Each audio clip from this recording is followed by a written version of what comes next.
Hello, we are team number 4, and our case is titled Corruption, Power, and Organized Crime in Honduras.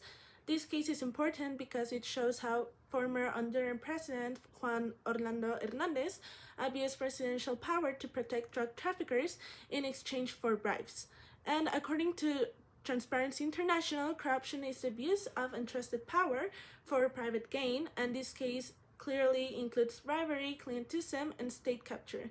Our main findings show that this corruption network involved key sectors of Honduras, including the presidency, security forces, and the justice system. The main actors were Hernandez, the Sinaloa cartel, local criminal groups, state officials, and the U.S. Department of Justice. The consequences were political, economic, and social. Politically, Honduras experienced democratic erosion and institutional capture. Economically, crime and violence represented almost 16% of the country's GDP and discouraged investment. Socially, Honduras suffered extreme violence, high migration, and widespread distrust. To explain why this happened, we apply three theories.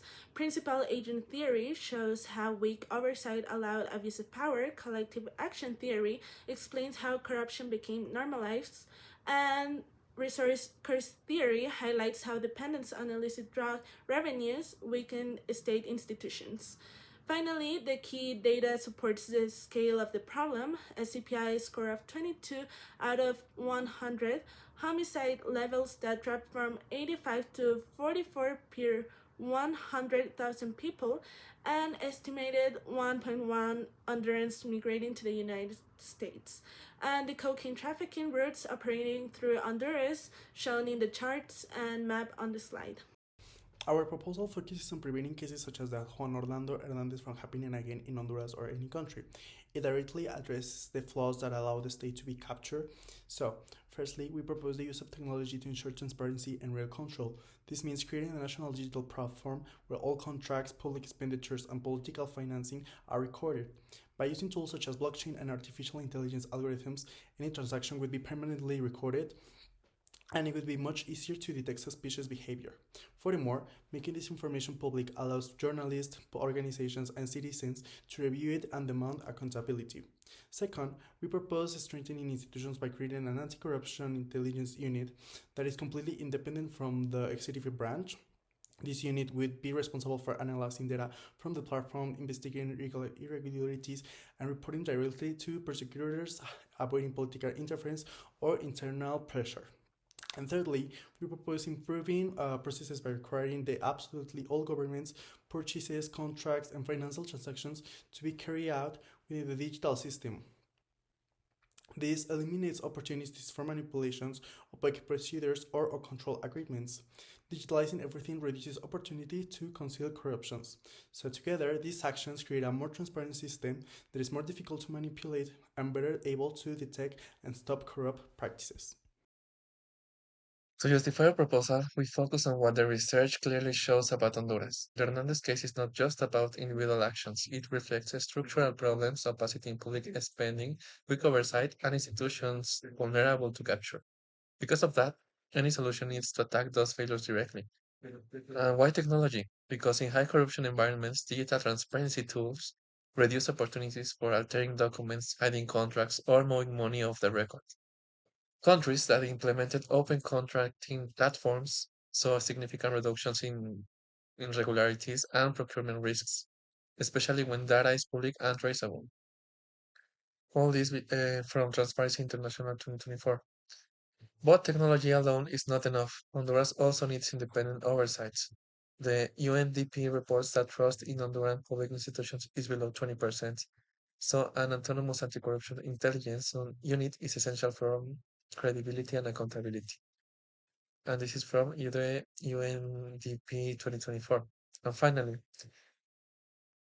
this proposal is realistic because Honduras already digitized parts of its electoral registry and migration systems. So expanding digital tools to procurement and political financing is feasible.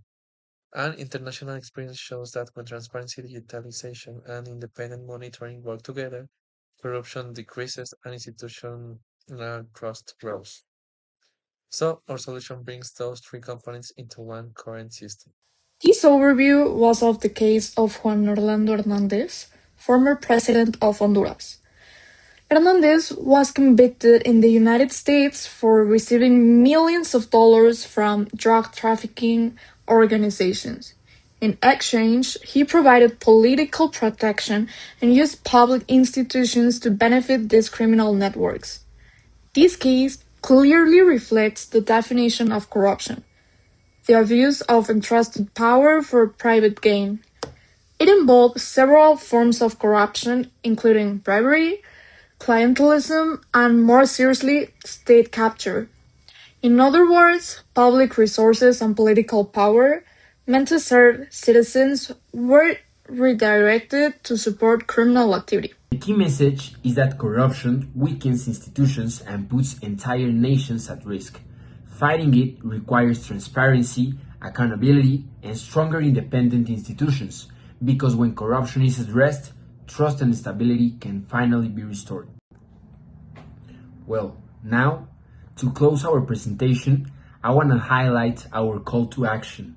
Corruption doesn't disappear on its own.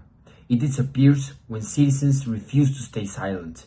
First, be informed and share verified information about cases exactly like this one. Awareness is the first step to breaking the cycle of impunity. Second, demand transparency from institutions. Public spending, political financing, and government decisions should always be open to scrutiny, open to the public, and Third, support and defend journalists and civil society organizations. They play a crucial role in exposing corruption and protecting democratic values. And finally, participate in citizen initiatives, community oversight, and accountability efforts. Small actions from committed citizens can generate an actual, real change, because corruption thrives when people remain silent. So make your voice count. Thank you.